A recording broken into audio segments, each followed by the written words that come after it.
We have a lot of stocks to catch up on. Look who I got here with me, my special analyst, my guest. Let's get some treats up in here. No news on ADMA. There's a company called 𝗂𝗡𝗚𝗓 that have had some news maybe, but it's not exactly ADMA. They're different companies. Hard to make money just trading futures. Some people can do it.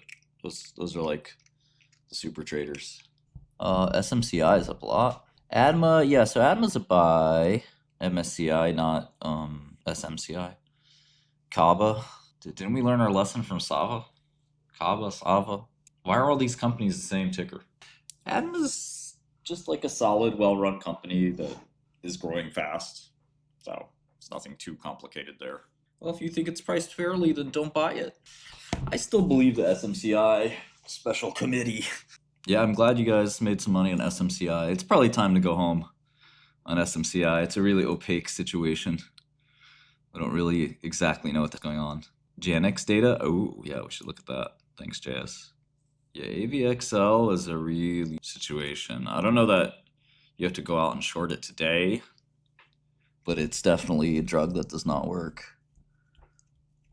which is not going to end well, but it doesn't mean that it began well.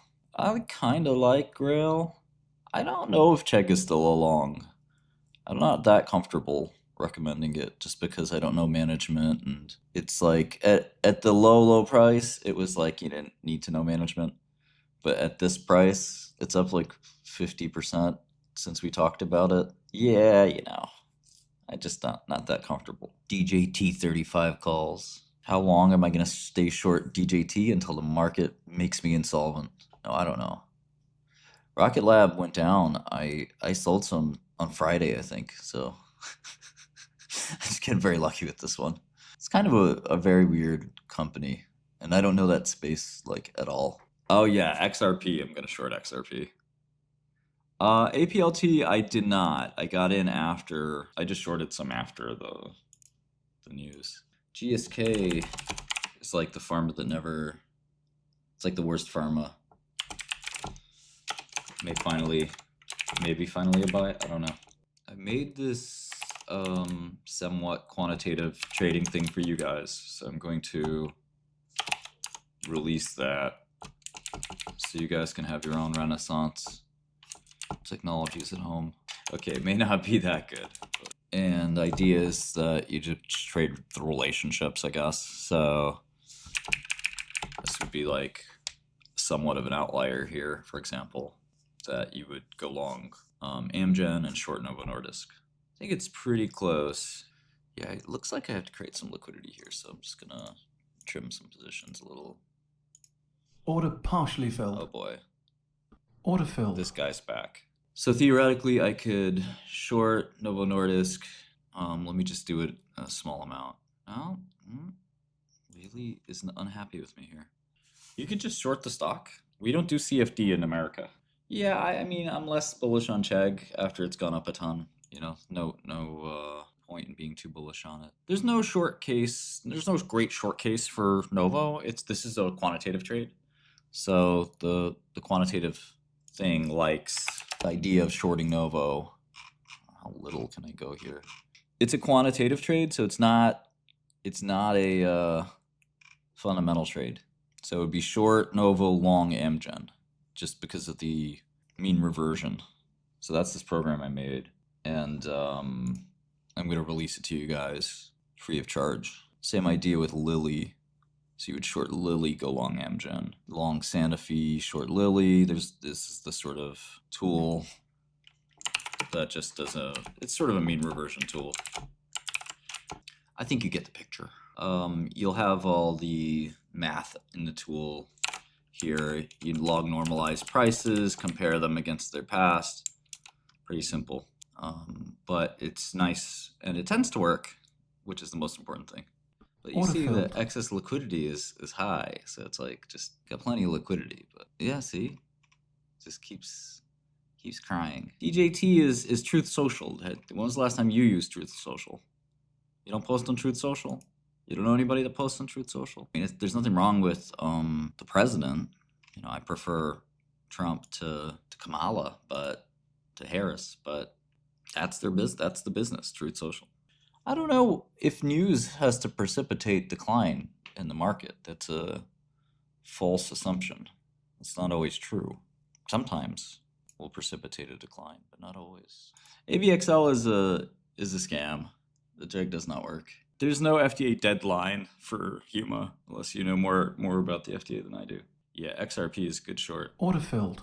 I like you guys. Catalyst. What is a catalyst anyway?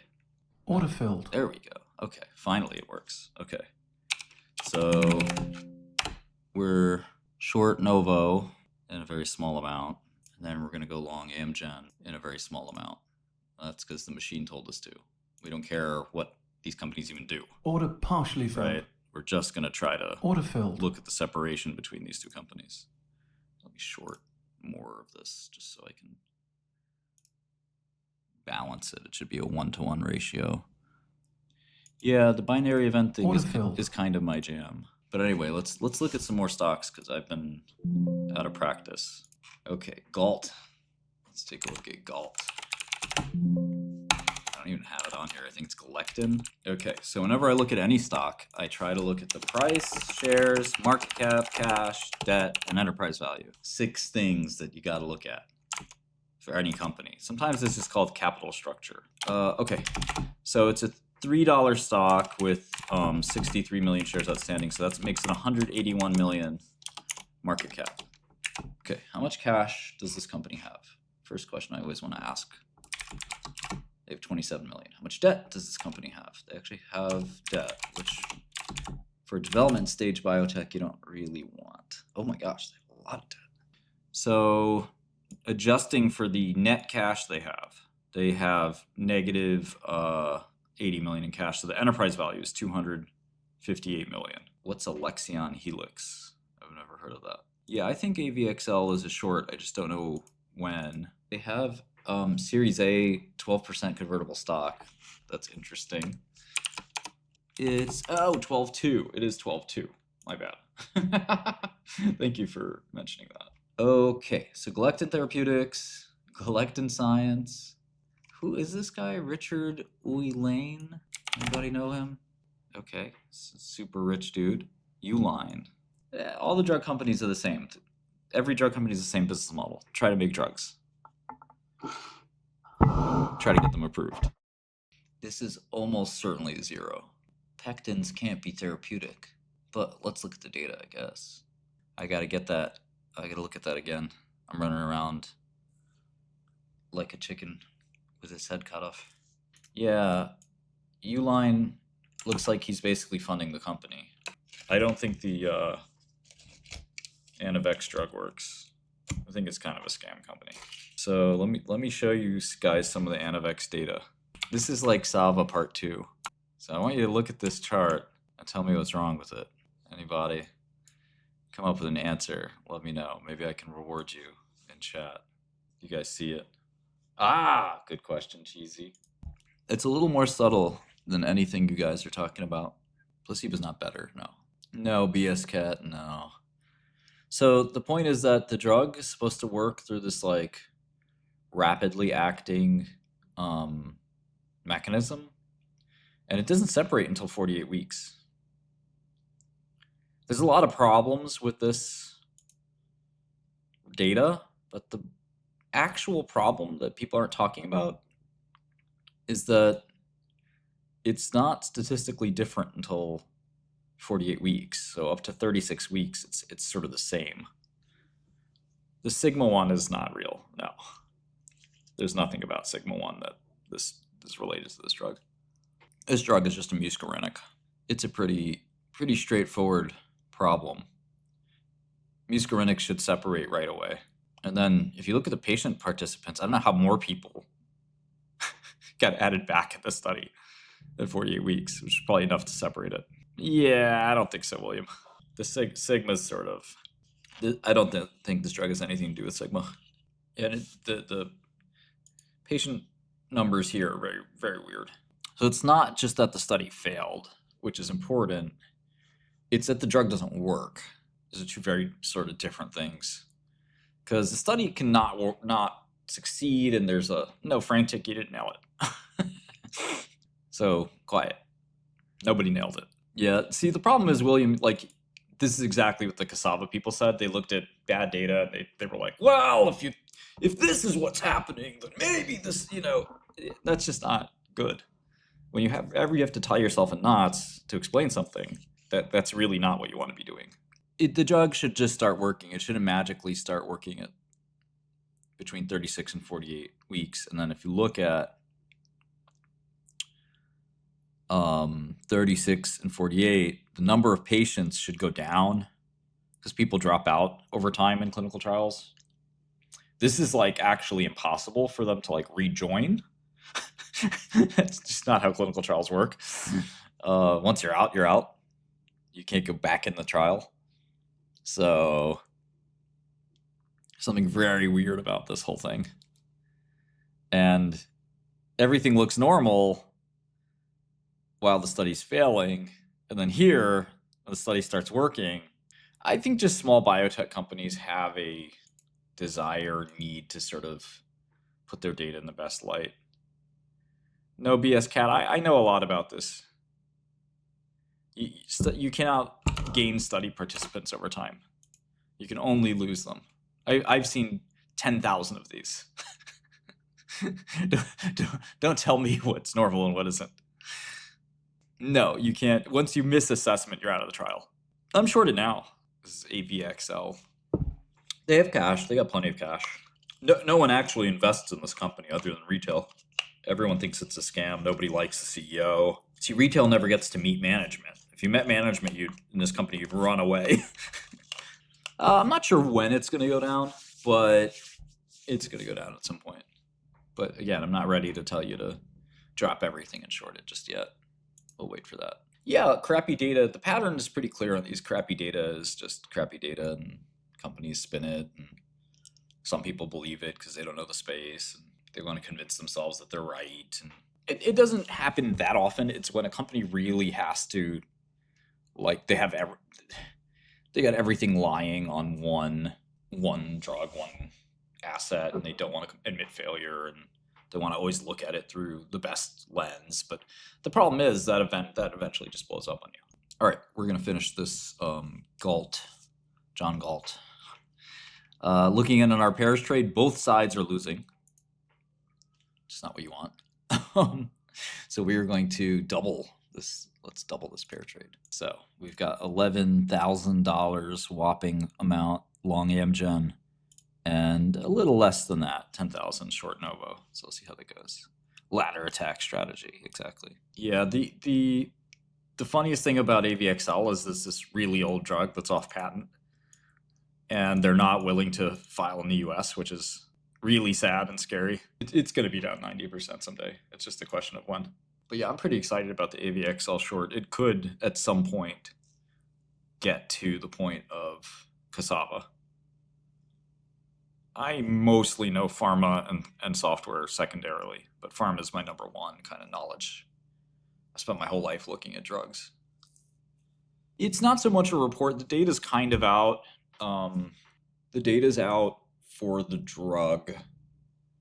They have not put a publication out. They will get published. When the data gets published, I think you'll see the problems in the data. The data's been out for a really long time, which tells you something. It's not good when your phase 3 trial is 2 years old and you haven't gotten approval or filed or anything. They finally filed in Europe, which is, again, very strange. Europe's not known to be kind to Alzheimer's drugs.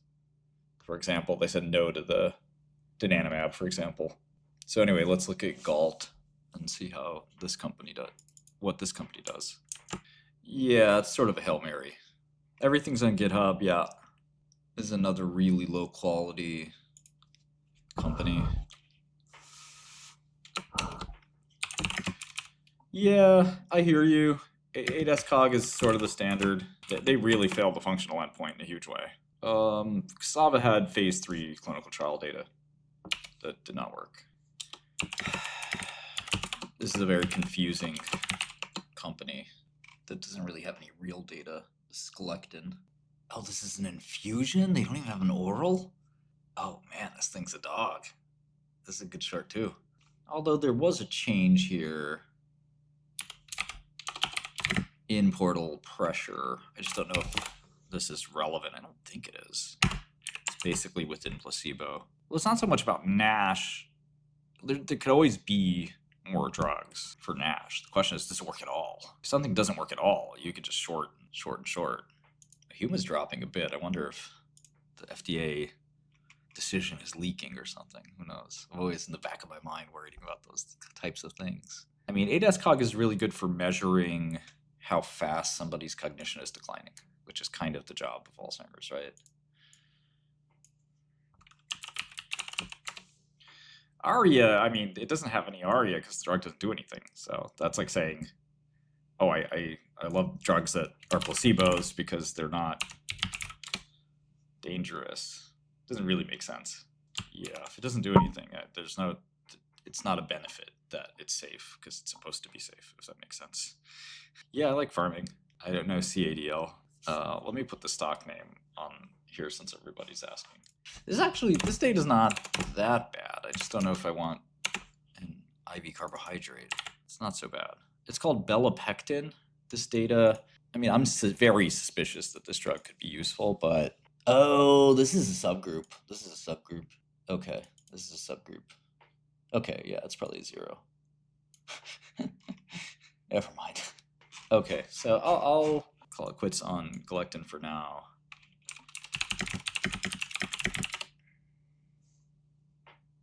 Okay, there it was. GALT has phase 2b/3 results coming in December. Oh, is that? Oh, okay. Well, that's sort of interesting. Maybe we should watch that. And I don't know it too well, but I want to put it in here just in case, just so I can watch it. Okay, so update on our quant trade. We're break even on one side and down a small amount on the other side. So that's the update there. Okay, I'm going to short a little bit of this just because data's coming and it looks pretty scammy. JANUX is definitely interesting. Oh wow, this is not a small market cap. 2 billion cap. Is this like important data? Phase 1 data. Let me just read their latest press release here. Yeah, sorry, Josh. I think you're in a dog of a stock. Reminds me of the Cassava cope. Got that copium. High doses of copium. Yeah, let's ask Joe Springer. William, you just have to look for good companies. You know, I think the problem with so many retail investors is that they look at a company and they don't want to do more work on other stuff. Right? You have to look at hundreds of companies to get a portfolio. Not one or two and like, oh, I got this Anavex. I'm just gonna diamond hand no matter what. I mean, that's stupid. You gotta go through dozens and dozens and dozens of companies to get one long. It's really painful. That's why this job isn't for everyone. That's cool value. There's just a bunch of memes about 𝗤𝗓𝗏 from the Charlemagne thing. Charlemagne is the host of a show called Breakfast Club. There was this gigantic meme sort of came out from the Breakfast Club interview where Charlemagne said that he was at Bridger Capital. Order partially filled. Their offices. Order filled. And there was a very big meme that emerged from that. Yeah, no, if you love investing, there should be no problem kind of just looking for the next good stock and the next good stock and the next good stock. Yeah, now Bridger is closed like most old hedge funds. Eventually the PM rides off into the sunset, but Citadel up 2 in November, not bad. A little monkey right here. Oh, it's my monkey. My little monkey. Okay, so GALT we definitely want to pay attention to. This JANUX. So these guys have 2 drugs, so-called TRACT, tumor activated T-cell engager, whatever that is. Looks expensive. PSMA TRACT. There's a lot of PSMA drugs. There's a lot of EGFR drugs. 𝗕𝗏𝗄𝗏 body odor. Intel is a new CEO. Really?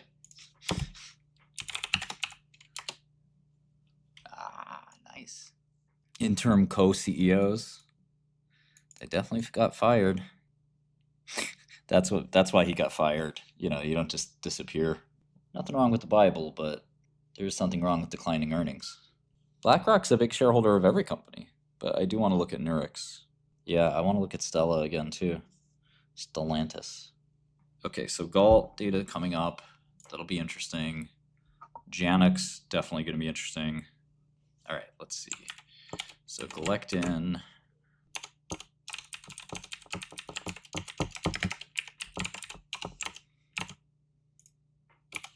Okay, so let's look at JANUX real quick. This looks like an important, largish biotech company we shouldn't ignore. But GALT is pretty interesting. Open label data is not useful. That's what the Cassava people thought open label data was going to be. Matt Nacktreb lost $70 million, thinking, "Oh my God, this data is so good. It's lasting for years and years and years." I will say that Anavex is not as bad as Cassava, with the proviso that we don't really know why that 36-week to 48-week separation occurred. That still remains outstanding. But it's certainly like Cassava was pretty shameless. Huge ego problem, yeah. We don't know if SLS data is out this month. This company's been saying this data is coming out forever, so I'm short the stock, but we don't know when it's coming out. Do you know when it's coming out? Do you trust those guys? That doesn't make any sense. I've run a lot of clinical trials. You don't go up in study participants ever. That's not how you. It's just not how you do it. If you miss an appointment, you're out of the study. That is how that works. You can't go back in. I don't mind people challenging me in biopharma. I just, you got to bring the heat. You got to bring something good. I've never seen a study where the numbers go up throughout the trial. You just turn up when you feel like it. I like it. It happened in donanemab. Okay, if it happened in donanemab, I'll stand corrected. Let's take a look. I have that data right on the tip of my tongue. Here you go. Hey, there you go. It did happen in donanemab. 1 or 2 patients did get added. Huh. It's a little odd. It's definitely a little odd. Usually over time, people drop out of a trial. Hey, listen, I mean, I give credit where credit's due. I rarely see, you rarely see that. Yeah, the protocol has to allow it beforehand.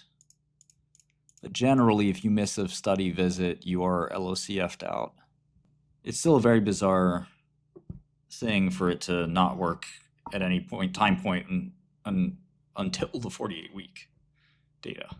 That's a little bit odd. But yeah, the adding back of patients is a little weird, but yeah, I mean, it certainly looks like it happened with donanemab. Again, without like adding those 4 back, I mean, we don't know how much those 4 drove this result, but this is actually worse than placebo, slightly better, and then statistically significantly better. It just doesn't make sense to me. Hey, I mean, it happens, Rich, but it typically does not happen. Stand corrected. It happens all the time. My job isn't to be smart, it's to be right. It's not just a sketchy company. I mean, nobody likes the CEO. The drug mechanism doesn't make sense. There's just a lot of problems. I mean, again, the general point here is that it's very hard to explain a drug that only separates at the end. That just doesn't really make sense to me. And again, they made a lot of sort of very simple mistakes that were kind of alarming. And if you look at the history of like the invention of the drug, it's not very propitious. Well, we'll see. You always get more information and see what happens. But I don't think the peer review is going to help. I think it's going to hurt. I don't think the EMA is going to approve this drug. I don't even think they're going to consider it, to be honest. And then it doesn't have any patent life, which is kind of embarrassing. The whole thing is just like such a low quality situation. All my heuristics tell me it's a 0.